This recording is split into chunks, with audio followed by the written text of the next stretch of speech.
Goa Organics వారి skin care, hair care, wellness products కోసం AP, తెలంగాణలో డిస్ట్రిబ్యూటర్లు కావాలను వివరాలకు స్క్రీన్ పైన ఉన్న నెంబర్ కి కాల్ చేయండి. గుట్టలు గుట్టలుగా నోట్ల కట్టలు, కిలోల కొద్దీ విలువైన బంగారు ఆభరణాలు. ఇదేదో అపర కుబేరుడి సంపద అనుకుంటే పొరపాటే. ఓ మంత్రి పిఏ ఇంటి సర్వెంట్ ఇంట్లో దొరికిన నోట్ల కట్టల గుట్టలు.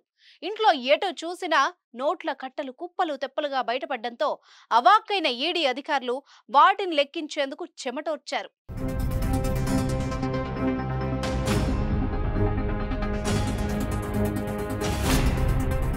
గంటల పాటు కౌంటింగ్ మిషన్లతో ఆ డబ్బును లెక్కించారు.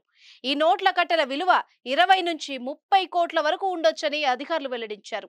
వీటితో పాటు కొన్ని విలువైన బంగారు ఆభరణాలు కూడా ఈడీ అధికారులు స్వాధీనం చేసుకున్నారు.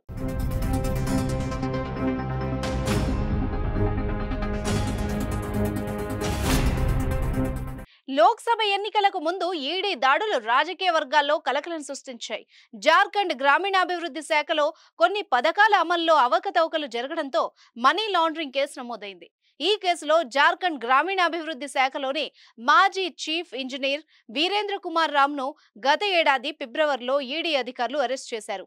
ప్రస్తుతం ఈ కేసు విషయంలో ఈడీ అధికారులు రాంచీతో పాటు పలు ప్రాంతాల్లో శోధన చేపట్టారు. జార్ఖండ్ గ్రామీణాభివృద్ధి మంత్రి, కాంగ్రెస్ సీనియర్ నేత అలంగీర్ ఆలం పర్సనల్ సెక్రటరీ సంజీవ్ లాల్ ఇంటి సర్వెంట్ ఇంటికి కూడా పోలీసులు వెళ్లారు. సంజీవ్ లాల్ ఇంటి సర్వెంట్ ఇంట్లో నుంచి అధికారులు బ్యాగుల్లోంచి నోట్ల కట్టలు తీస్తున్న దృశ్యాలు ప్రస్తుతం సోషల్ మీడియాలో వైరల్ అయ్యాయి. ఇది నల్లధనంలో భాగమేనని ఈడీ అభిప్రాయపడింది. సంజీవ్ లాల్ సర్వెంట్ ను ఈడీ అధికారులు విచారిస్తున్నారు. అతని బ్యాంకు ఖాతాలు, వ్యక్తిగత పత్రాలపై సోదాలు చేస్తున్నారు. రాష్ట్రంలో అధికారంలో ఉన్న జేఎంఎం కాంగ్రెస్ కూటమి ప్రభుత్వంపై బీజేపీ తీవ్ర విమర్శలు చేస్తోంది. అవినీతికి ఇది నిలువెత్తు నిదర్శనం అంటూ రాష్ట్ర బీజేపీ అధ్యక్షుడు బాబులాల్ మరండి వ్యాఖ్యానించారు.